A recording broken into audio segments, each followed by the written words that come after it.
Greetings. My name is Dr. Waddell Brooks, Sr., your host, and this is Community Focus. We have on the line a very familiar young man from Social Circle, Georgia, Dr. Sinclair Grey III. He's a speaker, author, life coach, radio, television personality, and he is a person that you should know. Good morning, Dr. Grey. Good morning, Dr. Brooks. How are you doing on this wonderful day? Fine. I know the weather here is, is okay. I wonder how it is in Social Circle, Georgia. Well, we have been issued a flood watch. So, oh my goodness, yeah. Yeah, I can tell you, it's pouring down. oh my goodness, it's pouring down. It's not looking nice outside, but all in all, definitely blessed to live another day, no matter what the weather is. Now, Social Circle is near what city in Georgia? Well, it is a city. It's one, they call it, Social Circle is considered Georgia's greatest small city secret. We're approximately between 40 and 45 miles east of Atlanta. Oh, okay. And if you really think of it, Social Circle is almost in the way between Atlanta on the left and Athens on the right. Okay. See, I'm almost right in between. We have a population, according to what they may say was City Hall is 4,500, but a lot of the residents may say it's approximately maybe close to about 3,000. Now, we formerly met when you were in, near Baltimore, I guess. Yes.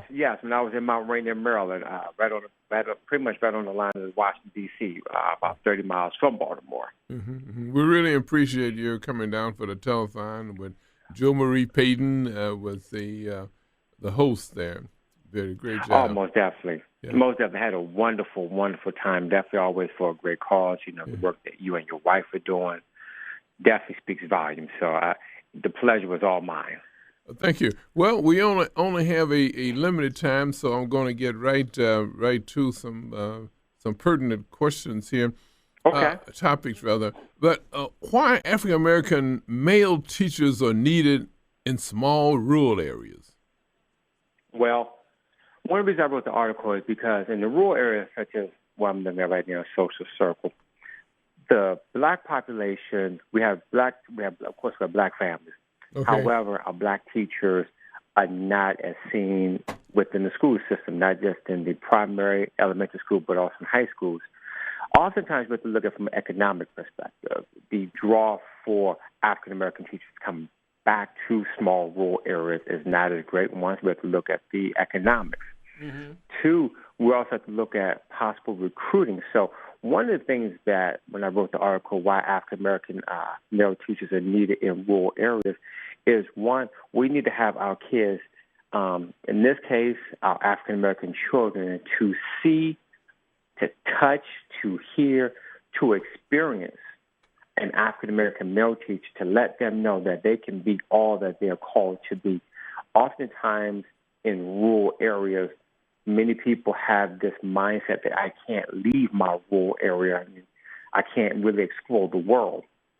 And that's why I think that African American teachers who come back to small rural areas can make a tremendous impact, because they can let the students know of all races, of all cultures, that there is a world outside of the small area.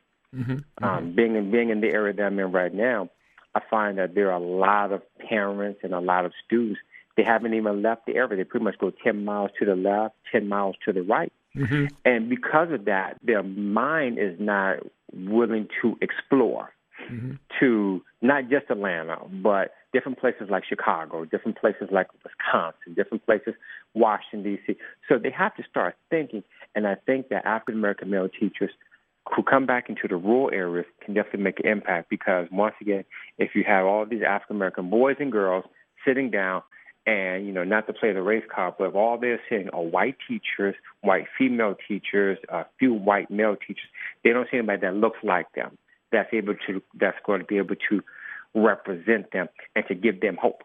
because let's face reality, we can hear everything that we want. I can watch everything on television. Mm-hmm. I can hear things on the radio. But unless I see somebody that looks like me, that's able to tell me, you know what, you can be all that and then some, that this person experienced and decided to come back to make a difference, not just for the money, but to make a difference in the lives of children, then I think that's a tremendous impact that a lot of our African-American male teachers can have in small rural areas.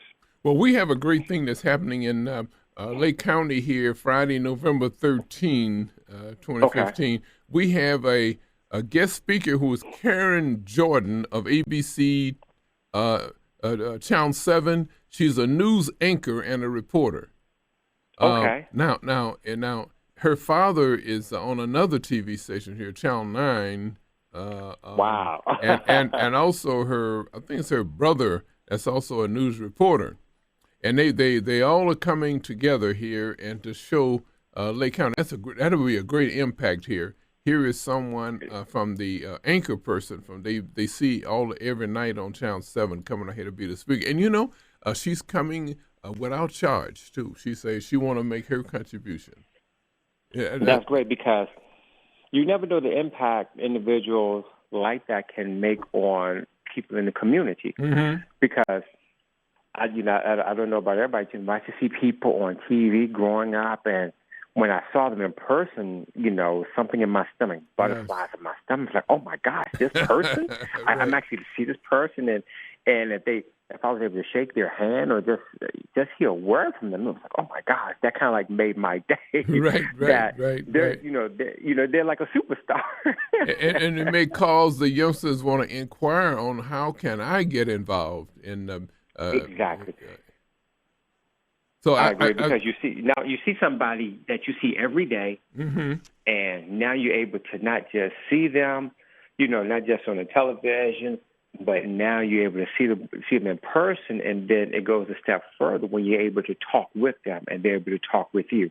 It's more than just Dr. Waddell Brooks on the radio and a weekly program on TV. It's more than mm-hmm. that. This is a personality, a nationwide personality. Exactly.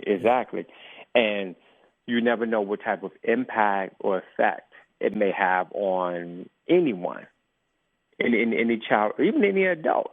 Right, exactly. Ladies and gentlemen, again, we're talking with Dr. Reverend Sinclair Grey III. He's a speaker, author, life coach, radio, television personality from Social Circle, Georgia. And Reverend Sinclair, radio and television is not foreign to you, right? You've been on it for quite a while, right? And you go beyond television, too. Been on it for a while. I came down. It's interesting. I did blog talk radio for a little bit when I was up in the Maryland, D.C. area. Okay. And when I came to Georgia, excuse me, just out there networking, I met a young lady who was on a radio station, Love 860 AM down here in Georgia. Mm-hmm. And she invited me to come on the show as a guest, talk about my business as a life coach, came on there, liked her format, talked to the general manager.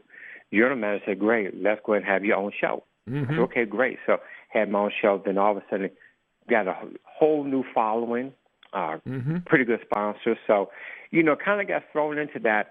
And then after a while, as you know, Dr. Brooks, some of your audience know, not everybody just wants to hear you. People want to see your face. Okay.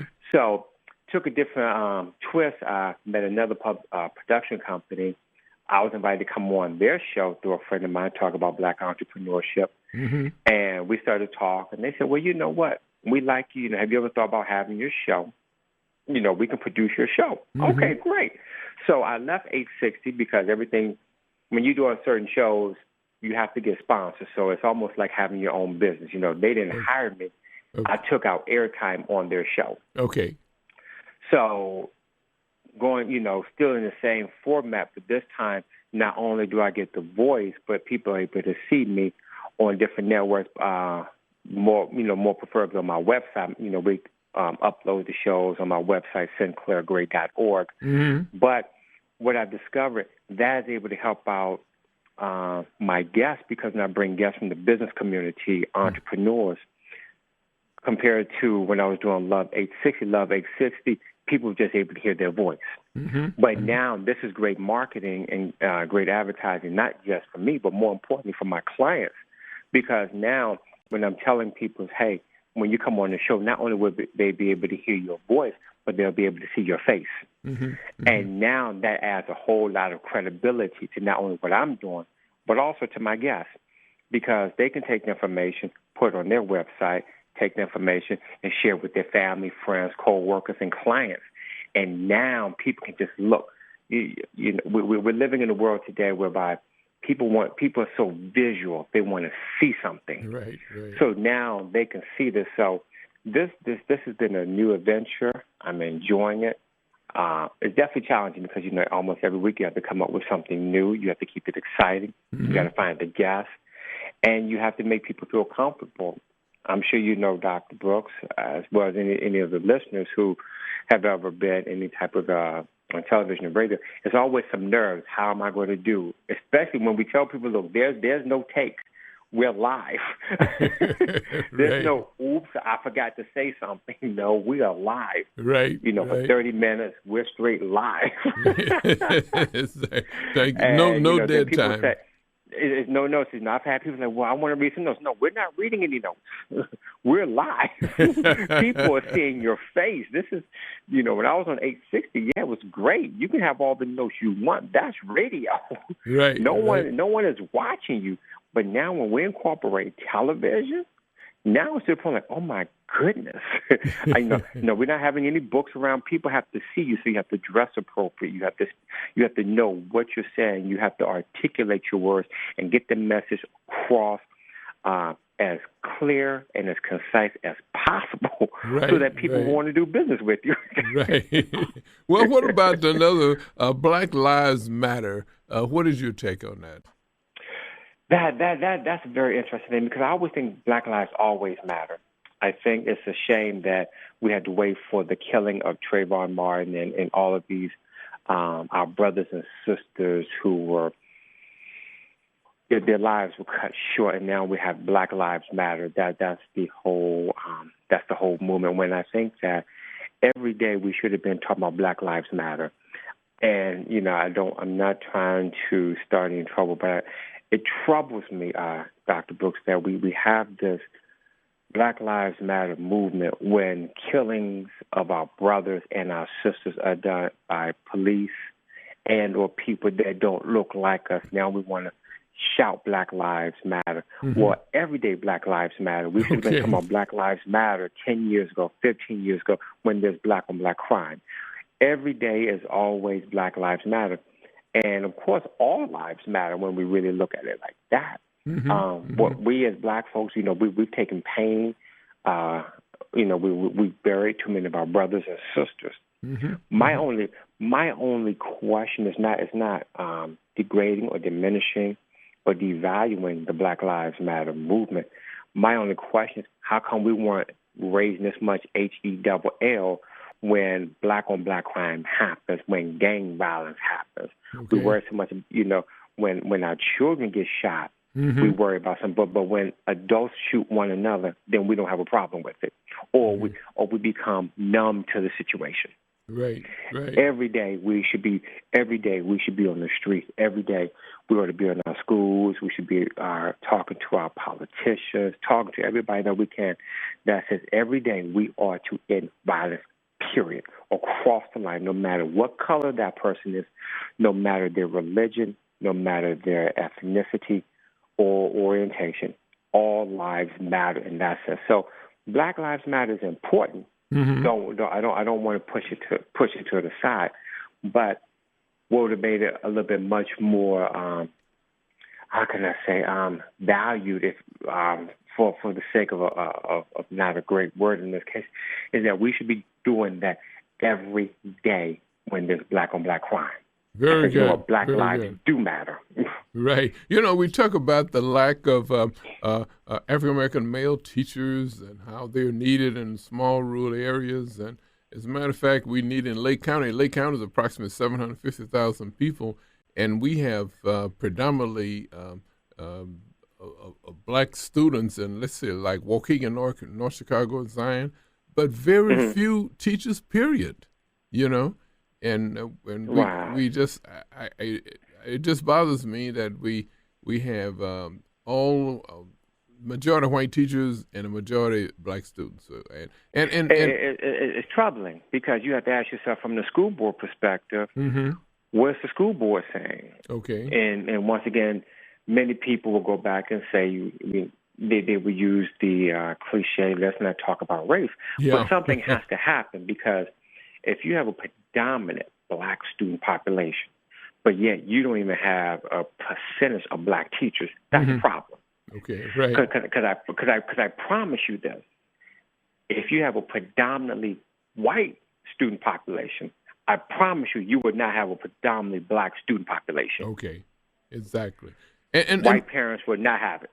Right. Another thing, one month of the year in February we celebrate African American History Month, and actually we don't do too much celebrating there in the schools because there's no leader per person to lead it there, you know.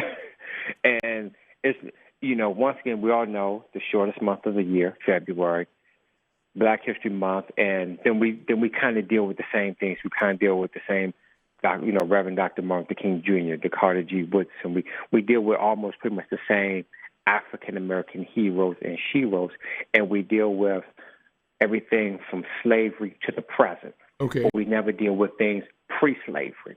We never talk about the kings and queens on the continent of Africa. We never talk about the kings and queens in Ethiopia and all these other countries within the continent of Africa, where we don't ever deal with the true history.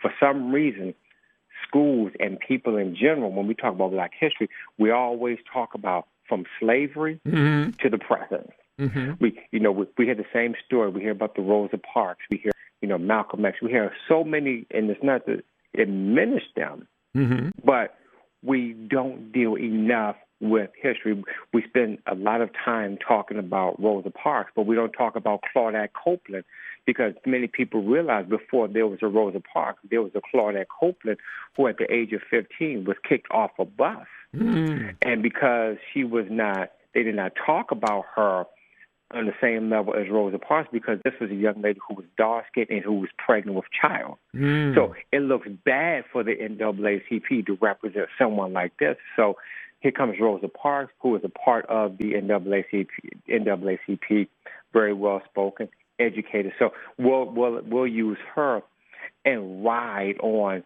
the Montgomery bus boycott movement. Nothing against what Rosa Parks did, but the Claudette Copelands are left out of history. And for some reason, we don't want, all of our kids are always looking at slavery to the present, slavery to the present. What about history before slavery? Okay, now another thing too about you mentioned slavery. In the movies now, the kings and queens are portrayed by Caucasians. Exactly. Well, the reason that the slaves are portrayed by African Americans. The slaves. Well, you have to look at who's writing, who's producing, who's directing. Okay. So if we don't own anything, then we can't say anything.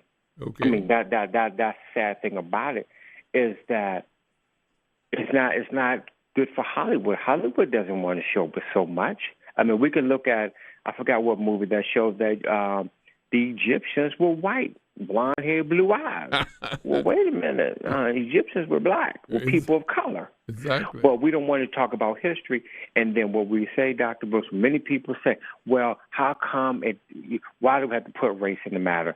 Classic example, I do Facebook quite a bit for a lot of ministry. I posted a picture of a black Jesus, a black figure is Jesus. Okay. A lot of my white colleagues said, well, why does Jesus have to be black? Why are we so stuck on race? First of all, when you go to your church and you see a white Jesus, blonde hair, blue eyes, you don't have a problem with that. But as soon as I post a black Jesus, now you want to talk about, well, why is color important? Well, his from his salvation doesn't matter when it comes to color, but from a cultural and historical perspective, that's important because for so long, many of our African-American people have been, we've had an identity crisis. when it comes to the Savior. They see one thing in all these churches. Mm-hmm. But for some reason, when we decide to say, you know what, Jesus looks a little bit like us, now we're not supposed to talk about race. Now we're supposed to say race is not important. That's wrong. That's wrong. So we're trying to tell them, what you're telling our kids is don't value who you are. The more I value who I am and where I came from, the better I'm able to treat you. You know, we don't talk about this, though, but we've had 3 African popes. I'm sorry, could you repeat that, Dr. Brooks? We've had 3 African popes. Okay. You know, with but that, we don't talk about that. You know, wait, it's funny. You know, after we finish this, I'm going to have to do my research. Okay, I'll tell you what I'll do. When I send you a copy of this tape, I'm going to put a copy of that research I have on it. I'm going to send that to you. Because, in other words, what happened is that we talk about Carter G. Woodson, the founder of African American History Week, I guess it was, in 1926, you know, in 1976, it would change to African American History Month under the Ford administration, you know. But Carter G. Woodson was talking about the miseducation of the Negro. Exactly. And that's something all of us need to read, Miseducation of the Negro, because when we become miseducated, then as Dr. Frank Reed, who I had the privilege to study under when he was one of my pastors, is that we become chained, CHAINED. We become chained to the system. And education is supposed to make us change the system. But we become chained because we have become miseducated. And the reason why we become miseducated is because some school systems, not all, and some school teachers, not all, are bent on keeping people within a box. And as long as they keep people in a box, I can control your thinking. I can train you rather than educate you. And one of the things that people need to understand, you train a dog, you train an animal, but educate simply means to bring out of you what the Creator has already put in you. All right. And that's the thing that I encourage people when they become get education, is that you have to find out what's in the person to bring it out of them. Because if I train you, I'll train you to sit, I'll train you to jump. Because we've all been trained at something before. Because if I train you, I limit you. I limit you to as far as I want you to go.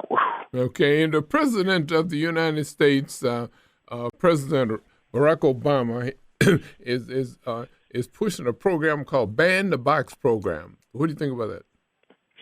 That's another topic, right? Another program, Ban the Box. That's another program, because we have many of our brothers and sisters who have been locked up. Okay. So, and as soon as they check, have you ever been convicted? Yes. Explain your situation. That could hurt them right there, because once, people can judge them. And here, we're a nation that talks about second chances, third chances, but only for the wealthy. Okay. Only for those who can make a certain difference.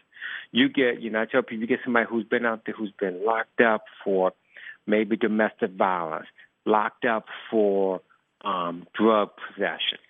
All of a sudden, they can't change. Of course they can change. I believe everybody can change, but they're already at an unfair disadvantage, because now they've paid their debt to society, and now they can't. Then you're telling them to come back to society and be a contributing member, pay your taxes, get a job.